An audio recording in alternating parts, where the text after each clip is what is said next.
Salut à tous, bienvenue dans cette nouvelle vidéo. Donc aujourd'hui je vous parle de ma story time, de quand j'ai appris que j'étais enceinte à ma fausse couche.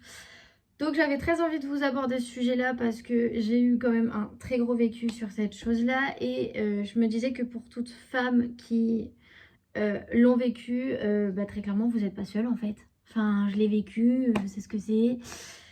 Bref, donc sans plus tarder, on va commencer parce que sinon la vidéo va être trop longue. Et donc du coup, je veux pas que ça soit un blabla trop long pour vous non plus. Mais j'espère que tout ce que je vous dirai sur mon expérience, sur mon vécu, vous intéressera. Et au cas où si les story time comme ça vous plaît, j'en referai bien d'autres évidemment. Bref, pour commencer, du coup, j'ai appris le 9 juillet 2024 que j'étais enceinte de mon ex. Du coup, la grossesse était désirée, oui, d'un côté et non de l'autre. Enfin, c'est un peu compliqué. Bref, passons pour ce petit détail-là. Donc, j'ai fait mon test de grossesse qui s'avère positif à gogo. Donc, si je peux, dans le montage, j'essaierai de vous mettre ici la petite photo que j'ai récupérée sur mon ancien compte Insta.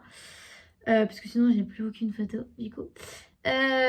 Suite à ça, du coup, j'ai fait prise de sang qui s'est avérée positive. Donc, j'étais à 79 UL, un truc comme ça. Enfin, l'hormone de grossesse, voilà. Voilà, donc j'étais vraiment au tout début de ma grossesse. Suite à ça, j'ai pris rendez-vous avec le médecin qui, du coup, m'a dit que pour l'instant, il ne pouvait pas trop estimer à quand j'allais accoucher ou quoi. Donc, du coup, j'ai refait une autre prise de sang une semaine après. Mon taux était quand même monté à 1700 à peu près, donc vraiment très enceinte quoi. Suite à ça, du coup, j'ai demandé à faire mon échographie du coup justement à l'hôpital où j'étais. Donc j'ai fait mon échographie le 4 septembre 2024 du coup. Donc c'est une échographie avant 11 semaines, 11 SA comme il précise. Donc voilà. Donc là j'ai vraiment le bilan du truc, voilà. Donc voilà, au niveau de la... Donc à ce moment-là j'avais 19 ans. Donc bref, voilà. Ce que je peux vous dire, c'est que mon terme prévu devait être, si je devais du coup accoucher, devait être du coup prévu le 22 mars 2025. Mais du coup, je ne suis pas, voilà, je n'ai pas eu le bébé, voilà. Je l'ai perdu, donc malheureusement. J'étais donc du coup à 12 semaines plus 4 jours précisément. Donc c'était vraiment l'échographie de datation. Voilà, mon terme prévu était à ce... J'ai appris plein de choses. Voilà, donc du coup, elle m'a expliqué que du coup, on a fait l'échographie. Où très clairement, je voyais qu'elle était pas très bien, la sage-femme. Donc du coup, elle a demandé à mon ex de sortir. Donc il est sorti.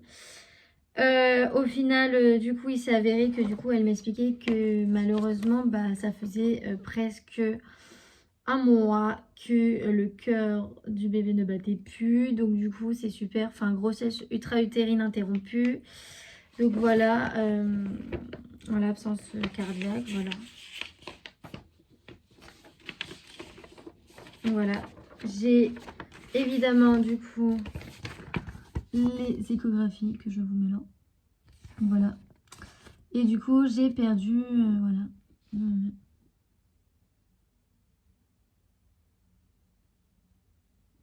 Donc voilà, ce qui s'est passé par la suite du coup, suite à ce rendez-vous-là, du coup on m'a demandé si je voulais l'enlever tout de suite ou quoi. Parce que on m'a expliqué que de toute façon j'allais le perdre dans quelques jours, même pas. Donc j'ai fait que non, pour l'instant, voilà. Du coup j'avais prévenu mes collègues au boulot, j'avais prévenu ma cadre justement parce que vu que j'ai travaillé en milieu hospitalier, donc comment te dire que je valais mieux prévenir. Donc suite à ça, j'ai fait aussi, je suis allée du coup, je disais que du coup ça s'est passé super vite dimanche. Du coup j'ai eu des grosses douleurs en bas du ventre, mais atroces. Ça a été assez vite au final. On m'a pris en urgence du coup à la maternité. On m'a donné des médicaments et en fait je suis rentrée chez moi et j'ai pris les médicaments et en fait c'est parti. Donc c'était vraiment la taille d'une pomme le truc.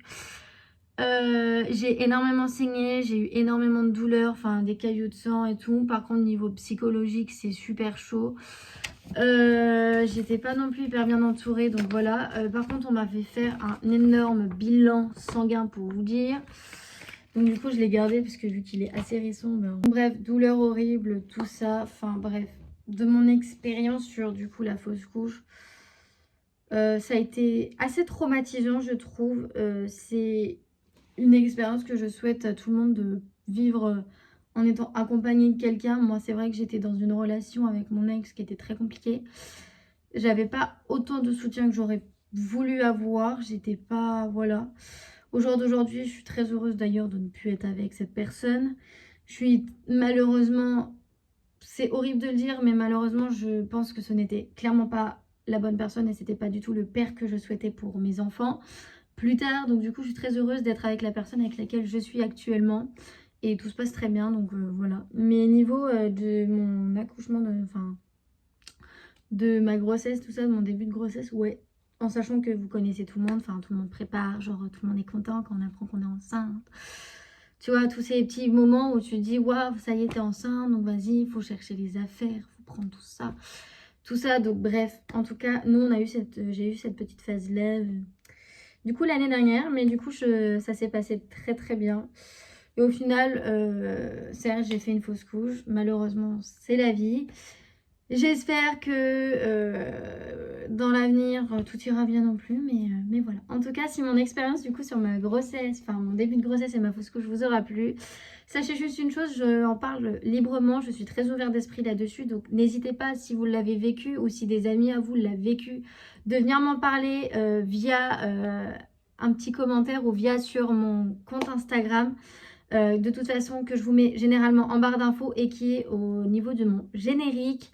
N'hésitez pas à aller m'envoyer un message sur Instagram, je me ferai un plaisir de vous répondre avec grand plaisir sur n'importe quelle question que vous avez pu vous poser ou si vous avez des questions à me poser, que ce soit peu importe sur n'importe quoi. N'hésitez pas, en tout cas, on se retrouve très prochainement pour une nouvelle vidéo Storytime. Ciao!